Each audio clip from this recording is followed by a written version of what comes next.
strategi kampanye ini termasuk ke dalam materi mata kuliah pengantar manajemen. Baiklah, sebelum kita masuk ke strategi kampanye, saya akan jelaskan apa itu kampanye. Kampanye adalah sebuah tindakan dan usaha yang bertujuan mendapatkan pencapaian dukungan. Usaha kampanye bisa dilakukan oleh perorangan atau sekelompok orang yang terorganisir untuk melakukan pencapaian suatu proses pengambilan keputusan di dalam suatu kelompok. Kampanye biasa juga dilakukan guna memengaruhi penghambatan, pembelokan maupun pencapaian. Dari pengertian yang sudah saya jelaskan tadi, apakah tujuan kampanye tersebut? Tujuan kampanye adalah sebagai informasi agar masyarakat lebih tanggap terhadap suatu pesan yang disampaikan dalam kampanye. Yang pertama, sebagai upaya pelaksanaan kampanye untuk mencapai tujuan dengan mengunggah kesadaran dan pendapat masyarakat terhadap isu tertentu.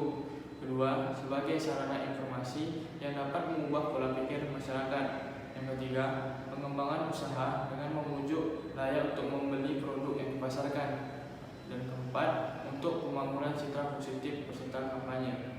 Secara umum, tujuan kampanye ini adalah untuk mengubah isu tertentu dengan menyampaikan informasi produk atau gagasan ide yang dikampanyekan sehingga masyarakat menyukai, simpati, peduli, atau berpihak kepada yang melakukan kampanye.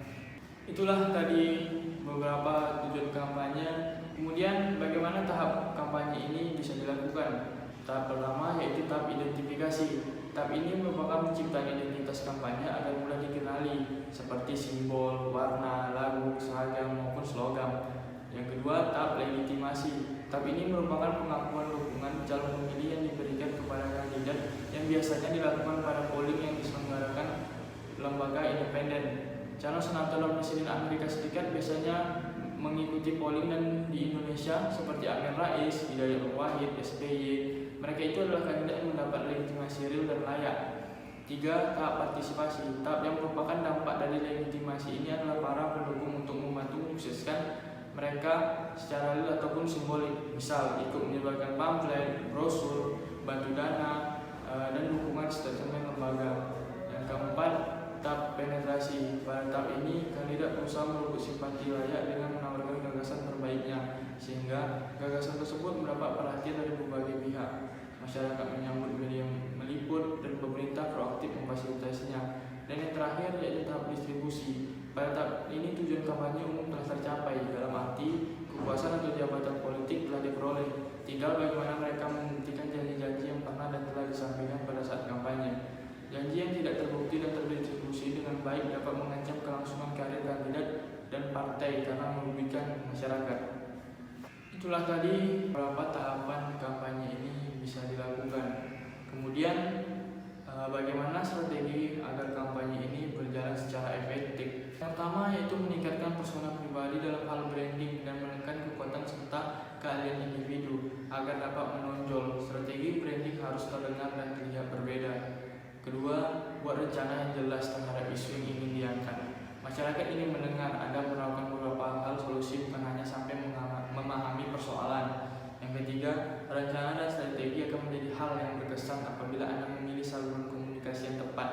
Pilih saluran yang digunakan oleh mayoritas audiens Anda. Itulah tadi beberapa tips tentang bagaimana agar kampanye itu berjalan secara efektif. Kemudian saya akan memberikan satu contoh implementasi strategi kampanye. Untuk mempengaruhi layak, salah satu strategi kampanye yang dilakukan oleh caleg dari Partai Persatuan Pembangunan atau PPP adalah menggunakan strategi komunikasi kelompok.